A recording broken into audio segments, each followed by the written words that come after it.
पौराणिक मान्यता के अनुसार एक बुढ़िया थी जिसके 7 बेटे थे। सातों भाइयों में से एक बहुत ही निकम्मा था तो बाकी बहुत ही काबिल व मेहनती थे। इसलिए बुढ़िया हमेशा निकम्मे बेटे को बाकी 6 भाइयों का झूठा खिलाती थी। एक दिन निकम्मे बेटे की पत्नी ने कहा कि तुम्हारी माँ तुम्हारे साथ बहुत भेदभाव करती है, पर उसे यकीन नहीं हुआ। एक दिन सच जानने के लिए सिरदर्द का बहाना कर वह रसोई में ही चादर ओढ़कर लेट गया। माता हमेशा की तरह जब 6 भाइयों को खाना खिला चुकी तो 7वें के लिए सबकी जूठन से खाना परोस 7वें बेटे को उठाने लगी।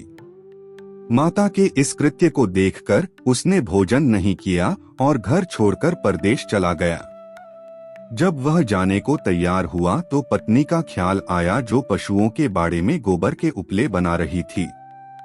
उसने अपने जाने के बारे में बताते हुए कहा, हम जावे परदेश आवेंगे कुछ काल, तुम रहियो संतोष से धर्म आपनो पाल। वहीं पत्नी ने भी इसी लहजे में जवाब देते हुए कहा कि जाओ पिया आनंद से हमारी सोच हटाए, राम भरोसे हम रहें, ईश्वर तुम्हें सहाय। 2 निशानी आपने देख धरु से धीर, सुधी मती हमारी बिसारियों रखियो मन गंभीर। अब निशानी मान तो कहा कि मेरे पास तो तुम्हें देने के लिए कुछ भी नहीं है, सिर्फ यह अंगूठी है, यही रख लो। साथ ही उसने पत्नी से भी निशानी मांगी तो उसने कहा कि मेरे पास तो कुछ भी नहीं है, यह गोबर से सने हाथ हैं, उनकी छाप ही साथ ले जाऊं। अब पीठ पर पत्नी के हाथों से बनी गोबर की छाप लिए वह चल पड़ा। परदेश में पहुंच गया। अपनी हालत का जिक्र एक सेठ से किया और नौकरी मांगी। सेठ ने भी रख लिया बात पैसों की हुई तो सेठ ने कहा जैसा काम वैसे दाम। अब वक्त आदमी को होशियार बना ही देता है।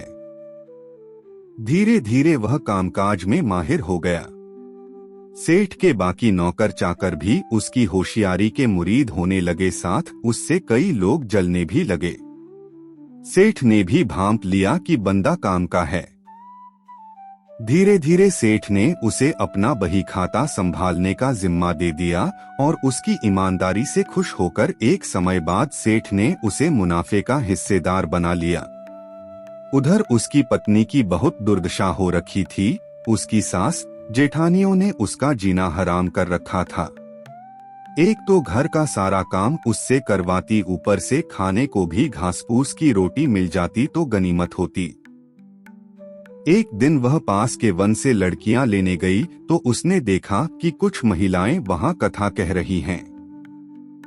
जब उसने महिलाओं से पूछा कि यह व्रत कथा किसकी है तो उन्होंने बताया कि संतोषी माता की व्रत कथा कह रही हैं।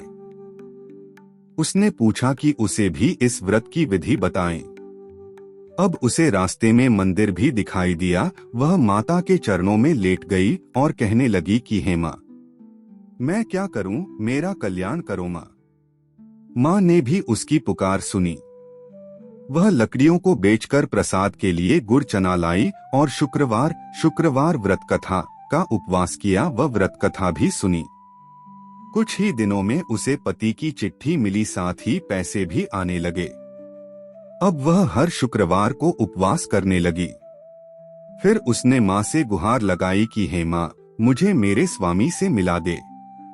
तब स्वयं माँ एक वृद्धा का भेष धारण कर उसके पति के पास पहुंची और उसे पूछा कि उसका कोई घर बार है या नहीं। उसने बताया कि सब कुछ है, लेकिन इस काम को छोड़कर कैसे जाऊं।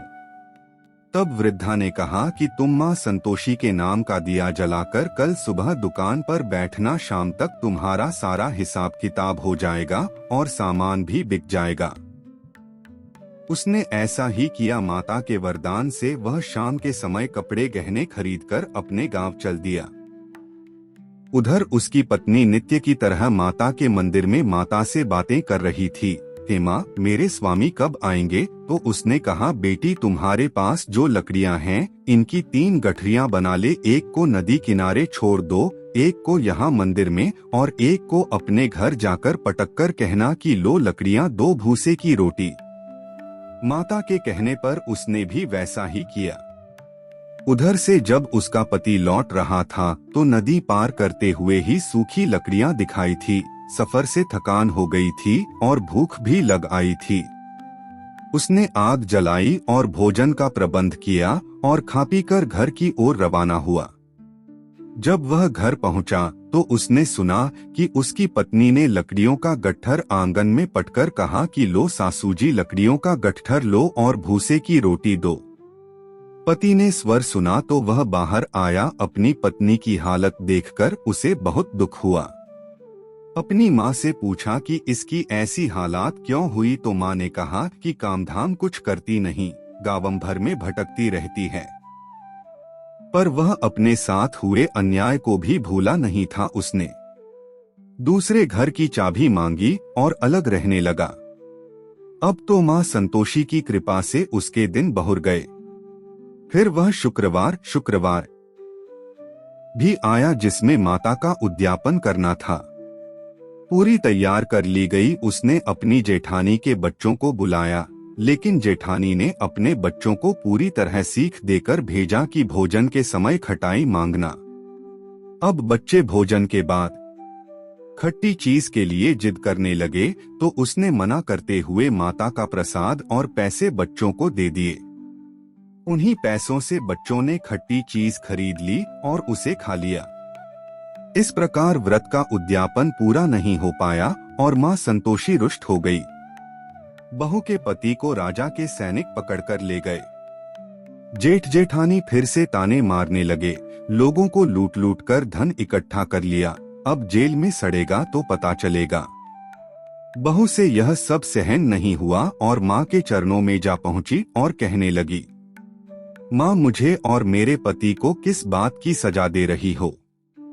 माता कहने लगी, बेटी, तूने उद्यापन पूरा नहीं किया, इस वजह से तुम्हें यह सब सहन करना पड़ रहा है। अब 2 बार उद्यापन करो और इस बार कोई गलती मत करना।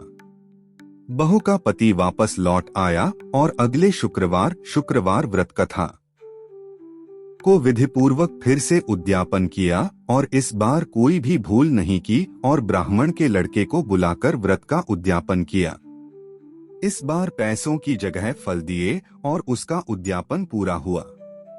मां संतोषी की कृपा से जल्द ही बहू ने एक सुंदर से पुत्र को जन्म दिया और बहू को देखकर पूरे परिवार ने संतोषी माता का विधिवत पूजन करना शुरू कर दिया और उनका परिवार सुख से जीवन बिताने लगा।